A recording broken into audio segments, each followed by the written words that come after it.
Hi everyone, welcome back to another video from Tech Basics. In this episode, we will be learning how to turn off subtitles on Disney Plus account. Turning off subtitles on Disney Plus is a simple process, so here's how you can do it.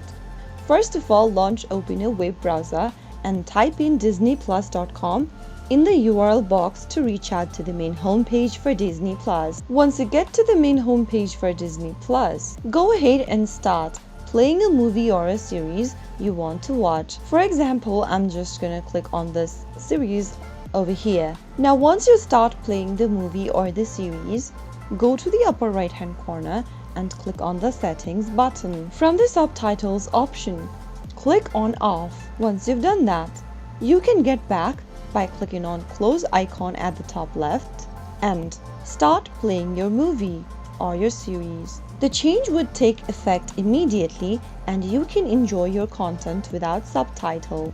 So that is how you can easily turn off subtitles on Disney Plus in just a minute. If you found the video to be helpful, go ahead and give us a thumbs up. Don't forget to subscribe to the channel by hitting the subscribe button.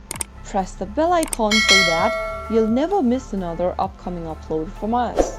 I will be back again in the next episode. Thanks for watching.